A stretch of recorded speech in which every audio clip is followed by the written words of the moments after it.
بسم الله الرحمن الرحیم. السلام علیکم. دا رښتیا دی او زه ساجد ټکر یم. نن به په دوه درې اهم موضوعات خبرې کوو. یوه موضوع د پاکستان حوالې سره ده، خصوصا زموږ د صوبې خیبر پښتونخوا حوالې سره ده، بلکې دوه موضوعات دي، دوه مسلې دي. په دې به خبره کوو او یو انټرنیشنل موضوع ده، خو دغه موضوع داسې ده چې د دې له وجې د دې اثرات په ټوله نړۍ دي او په پاکستان هم دي. لومبی موضوع زموږ د بجټ ته، په دې به خبره کوو وفاقي بجټ کله امکان دی، او بیا زموږ د خیبر پښتونخوا په بجټ یو ځل بیا سیاسي بحث روان دی او پوښتنې ولاړېږي.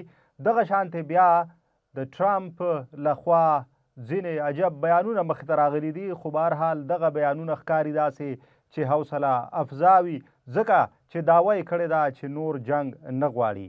همدغه شان په امریکا کې یو بل ډېر لوی پیشرفت شوی دی چې هغې د ټرمپ چې کوم اختیار دی هغه محدود کړی دی. نو په دې به هم خبره کوو، خو راځو اول بجټ ته. وفاقي بجټ امکان لري د خبرونو تر مخه چې په 10 جون وړاندې کړی شي، خو موږ خبره کوو د پښتونخوا په بجټ. څنګه چې تیر کال په دې بجټ باندې په پښتونخوا کې ډېرې خبرې اترې شوې وې، تر گورنر رول پورې خبرې رسېدلې وې. همدغه شان دا ځل هم یو ځل بیا دغه بجټ د ملاقات سره مشروط کړی شوی دی. څنګه چې تیر کال د کال 2015-16 بجټ د عمران خان سره د ملاقات سره مشروط کړی شوی و، هغه وخت وزیر اعلی علي امین ګنډاپور صاحب و. نن وزیر اعلی سهیل افریدی صاحب دی. هماغه بجټ ته د کال 2016-17 دوی وایي چې بجټ تیار دی، ډرافټ تیار دی. دوی وایي چې بجټ په وړاندې کول شي، خو دوی وایي چې موږ ملاقات غواړو. د چا سره؟ د بانی چیرمن پی ټی آی عمران خان سره. دوی وایي دریځ خپلوي چې خلکو ووټ عمران خان ته ورکړی دی، د هغه ویژن ته یې ورکړی دی. نو سهیل افریدي صاحب ویلي دي چې موږ غواړو چې په دې بجټ کې د عمران خان ویژن شامل وي. نو دوی وایي چې موږ د عمران خان سره ملاقات کول غواړو. اوس ملاقات دوی اجازت د چا نه غواړي؟ د وفاقي حکومت نه.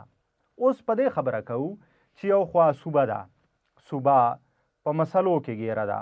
که موږ امنیت ته ګورو، امن و امان ته ګورو، که امن ته ګورو، که بدامنۍ ته ګورو، که بیا لوډ شیډینګ ته ګورو، او بیا دغه بجټ یو آئینی ذمواري وي د حکومت چې هغه راوړي چې کمې مسلې وي د هغې دپاره الوکیشنز وشي، پیسې په هغې کې مختص کړی شي، او چې په هغې ترقیاتي کارونه یو کو نورو مدونو کې چې کارونه پر مخ روان شي او صوبه روانه وي.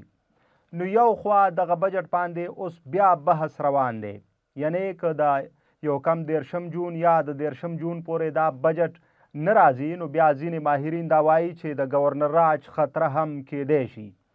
خو دوی دا دریځ خپلوي چې چون کې ولس په پښتونخوا کې ووټ عمران خان ته ورکړی دی، د هغه ویژن ته یې ورکړی دی.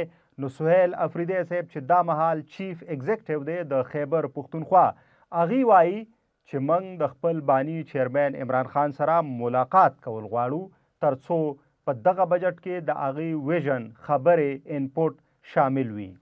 که موږ د سهیل افریدي صاحب دې غوښتنې ته ګورو، نو حق بجانب معلومیږي. پکار ده چې دوی ته د آئین لاندې که لار وي چې اجازت ورکړی شي، که قانوني د دوی لار وي چې اجازت ورکړی شي. ځکه چې اوس په بیا وخت خرابېږي هم په دې خبرو اترو. بل خوا صوبه مونږ څنګه چې وویل، که امن و امان دی، که بیا لوډ شیډینګ دی، که نورې مسلې دي، د هغې سره مخ ده. لکه تاسو دلته وګورئ چې پښتونخوا ده، د دې مقدمه څوک کوي؟ هغه څوک چې چېرته دلته حکومت وي، خو د هغوی خپل شرط دی چې اول به مونږ د عمران خان سره ملاقات کوو، نو بیا به بجټ راوړو. بل خوا وفاقي حکومت دی، د هغوی رویې ته که مونږ ګورو سړې سړې ښکاري. نو دلته سوال پورته کیږي چې اخر د پښتونخوا قصور څه دی؟ کومه سزا پښتونخوا ته ملاویږي؟ کم پام چې دې ته پکار دی هغه ولې نه ورکول کیږي؟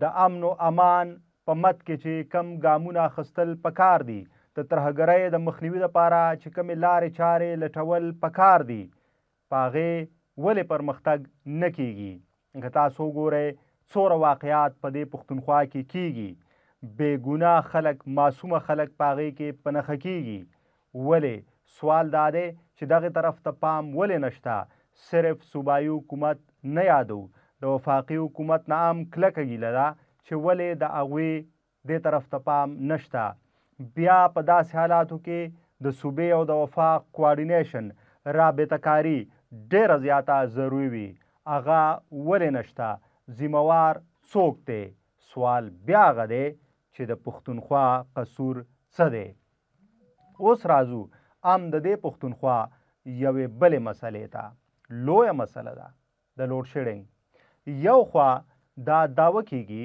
چې پښتونخوا خواوشا 5,500 نه 6,000 میګاواټ پورې بجلی جوړی چې کله اوبه وي او هر څه وي نو دوره دا پروډکشن دی د بجلی اگر چې پوټنشل دلته ماهرین دا وایي چې 13,000 میګاواټ پورې دی خو موجوده صورتحال کې وبګڼو چې 5,500 نه 6,000 میګاواټ پورې بجلی جوړیږي بیا زمونږ د صوبې ضرورت هغه خواوشا 2,000 میګاواټ پورې دی ټوټل خو بل خوا چې موږ تصویر ته ګورو لوډ شیډینګ په ګینټو لوډ شیډینګ دی نو سړی حیران شي چې اخر وجه څه ده بیا سوال هغه دی چې قصور د پښتونخوا څه دی او د دې د ولس څه دی که تاسو وګورئ چې د دې لوډ شیډینګ د وجې زمونږ صنعت څومره متاثره دی زمونږ واړه صنعتونه زمونږ کارخانې څومره متاثره دي سوچ وکړئ چې د دې پښتونخوا نه په تیر څو کلونو کې څومره کارخانې لاړې ولې چا پې سوچ کړی دی ذمهوار څوک دي سوال به اوچتو دغه مقدمه به د دې غریبې او خوارې پښتونخوا ږدو چې ولې دلته چې موږ وایو زیرمې هم شته پوټنشل هم شته د بجلی دلته وسایل هم شته دلته موږ ګورو چې اوبه دي ډیمونه دي سیندونه دي بیا ماهرین دا وایي چې 13,000 خواوشا میګاواټ دلته پوټنشل دی دا صوبه قابلیت لري چې دوره بجلی جوړه کړي ماهرین دا وایي نو بیا د هغې نه کار ولې نه اخیستل کیږي سوال دا دی بیا ورسره چې دوره جنریشن دی د دې پښتونخوا د بجلی په مد کې نو دوره زیات لوډ شیډینګ ولې د دې تپوس په آخر څوک کوي لکه د دې دپاره بیا د صوبې او د وفاق ترمنځ رابطه کاري پکار ده که نه دغه سوال تاسو ته پرېږدو ځکه چې که یو خوا دا حکومتونه دي او د دوی خپل یو بل سره سیاسي مخالفتونه دي هر څه چې دي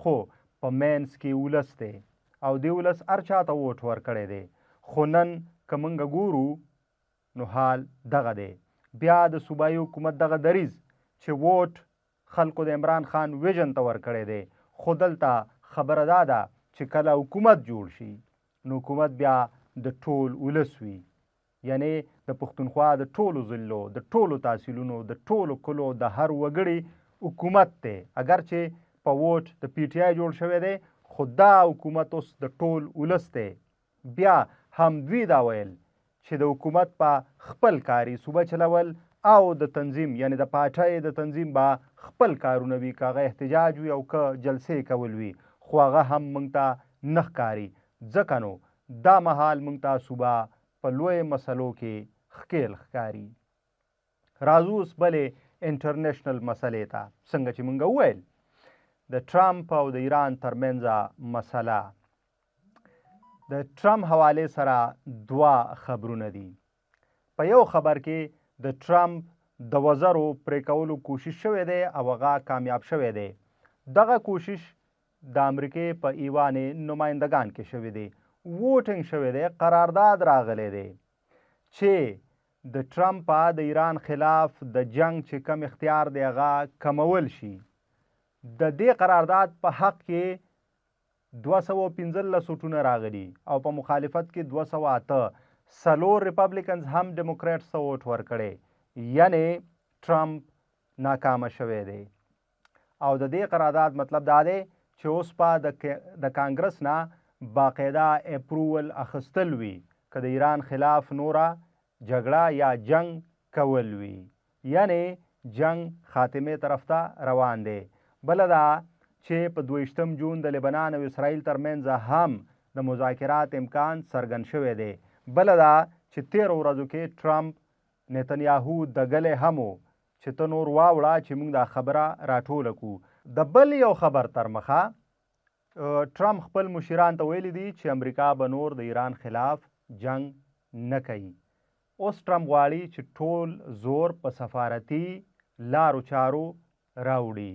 نو دا هم په دې خبره دلالت کوي چې د ایران او امریکا ترمنځ جنگ سرته رسېدو واله دی. خو وړوکی شان خنډ پکې دی او هغه اسرائیل دی. د هغې سرزوره او ډېر جابر ظالم وزیر اعظم نتنیاهو دی او د هغه سره څنګه چې موږ وویل ټرمپ 2-3 ورځې مخکې د هغه کلاس هم اخیستی، ورته پاگل هم ویلی، ورته دا هم ویلي که ما درنه لاس واخیست نو بیا به جیل کې. دا یې ورته هم ویلي چې ستا د وجې خلک ستانه او د اسرائیل نه هم نفرت کوي. نو بهرحال خو دواړه داسې دي چې هغه د ټولې دنیا دپاره یو شان دي. لکه دا مونږ که د ایران معاملې ته ګورو چې 28 فروری په ایران باندې برید کړی و، نو هسې به یې برید کړی و او بیا څوره خبرې اترې په دې کې وشوې او مذاکرات پکې وشو او کله څه وایي. خو بهرحال اوس خو په کانګرس کې هم د امریکې په کانګرس کې هم د ټرمپ وزرې محدود شوې. نو ښکاري داسې چې دغه جنگ هم سرته رسېدو واله دی. هم د دې سره اجازت غواړو. الله په امان.